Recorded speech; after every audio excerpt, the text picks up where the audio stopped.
सदन में आसन की तरफ उंगली दिखाकर माननीय मुख्यमंत्री जी ने कल विजय कुमार सिन्हा को जैसे बेइज्जत किया। आप लोग बिल्कुल ऑफेंड मत होइएगा, बेइज्जत हम बिल्कुल सही शब्द का प्रयोग कर रहे हैं। तब लगा कि सदन के जो कुर्सी पर बैठा है उसका कोई इज्जत नहीं है। लगातार बिहार ही नहीं पूरे देश का मीडिया ये कवर कर रहा है कि जो कल नीतीश कुमार ने किया वो सही था क्या। हो सकता है कि नीतीश कुमार ने जो उदाहरण संविधान का दिया वो सही हो, लेकिन जिस तरीके से उंगली दिखाकर नीतीश कुमार ने विजय सिन्हा को कहा कि आप कौन होते हैं, कॉन्स्टिट्यूशन का किताब निकालिए, और उन्होंने कहा कि आपको सुनना पड़ेगा। ये वो दर्शा रहा था कि यहाँ पर नेताओं की कोई इज्जत नहीं है और जिस कुर्सी की गरिमा की बात हम लोग कर रहे हैं, वो तार-तार हो चुका है। बाकी हमारे साथ सारिका पासवान है, पीछे आरजेडी का बैनर लगा है, तो आप समझ सकते हैं कि मैडम आरजेडी से हैं। क्या किया नीतीश जी ने?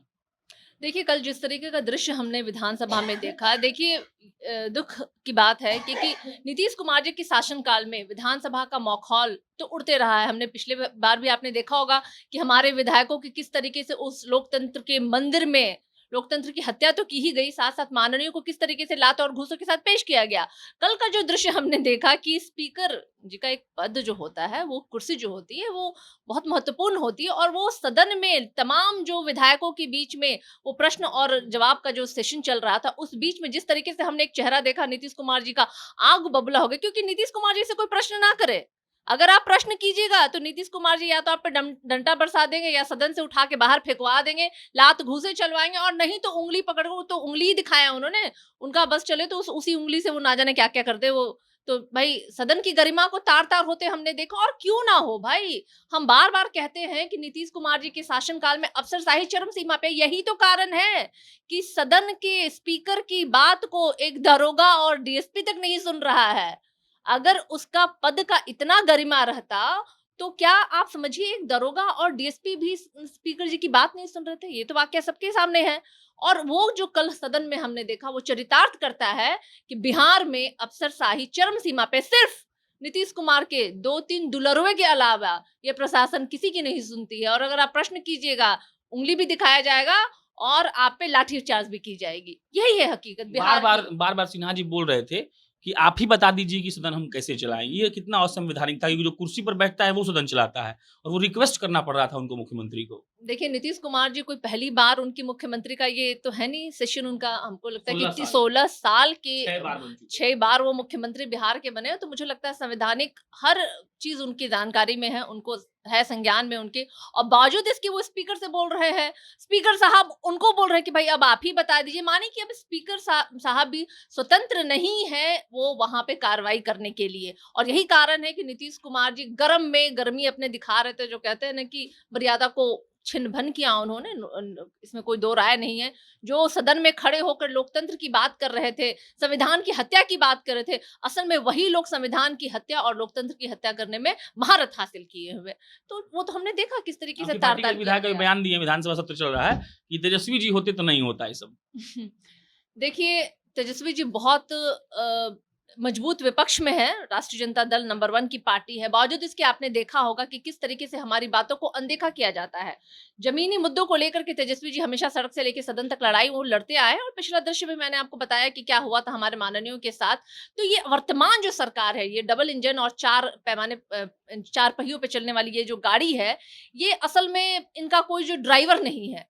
इसलिए ये गाड़ी जो है ना बिना ड्राइवर के चल रही है, पता ही नहीं चल रहा है वो कब रोड से बाहर चली जाएगी, कब वो खाई में गिर जाएगी, कब ये लुढ़क करके कहाँ चले जाएँगे, पता ही नहीं है। तो शासन के साथ जो कहते हैं ना कि एक सिस्टमैटिकली जो चलना चाहिए सदन, ना सदन चल रहा है, ना कोई ऑफिस चल रही है। ब्लॉक लेवल से लेके उच्च स्तरीय ऑफिसों में यही हालत है। जब सदन में हालत है, तो आप समझ लीजिए एक मामूली आदमी जो ब्लॉक में जाता होगा काम कराने, उसकी क्या स्थिति हो। आप इससे अंदाजा लगा सकते हैं कि बिहार में अफसरशाही के साथ-साथ ये डबल इंजन की सरकार ने बिहार को गर्त में ऐसे ही नहीं गिराया है।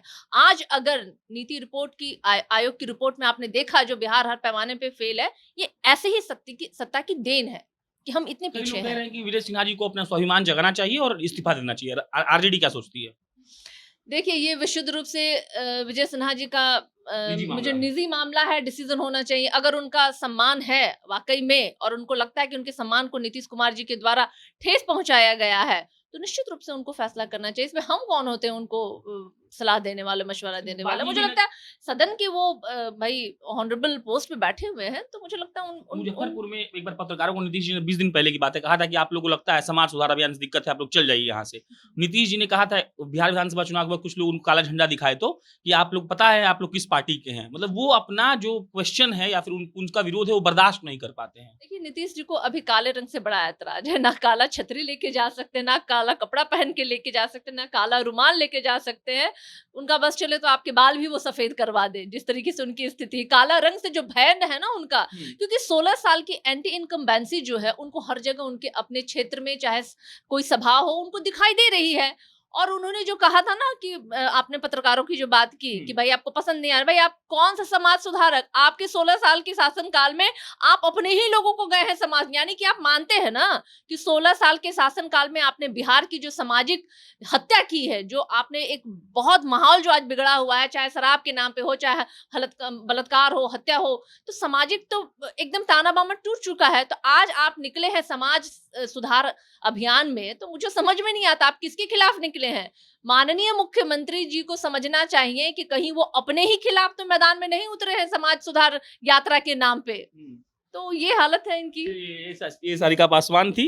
बाकी नीतीश जी ने जो कल किया वो आपने देखा, आपने सुना। अभी पूरे बिहार की राजनीति में उसी बात की चर्चा हो रही है कि विजय कुमार सिन्हा को आकर नीतीश कुमार ने कैसे उंगली दिखाकर बोल दिया। सदन के जो अध्यक्ष होते हैं, जो कुर्सी पर बैठते हैं, नियम के मुताबिक वही सदन को चलाते हैं, वही बताते हैं हर चीज। और उन पर ही अगर कोई सदन का नेता ऐसे कर दे तो वाकई में ये सवाल खड़े करता है उस नेता के मतलब ओहदे पर भी और उस नेता के आपा पर भी कि आप भरी सभा में ऐसे बोलेंगे। और हम बार बार बोल रहे हैं जो नए विधायक जीत कर आए हैं वो क्या अध्यक्ष की इज्जत अब करेंगे, क्या अध्यक्ष को समझेंगे वो अध्यक्ष। और अगर कल को वो अध्यक्ष को कुछ बोलते हैं और उन पर कोई कार्रवाई होती है तो ये सवाल नहीं उठेगा कि नीतीश कुमार पर कार्रवाई क्यों नहीं हुई। इन सारे सवालों के बीच आपको छोड़ जाते हैं। मेरा नाम प्रशांत राय है, आप जनता जंक्शन देख रहे थे। बहुत बहुत धन्यवाद।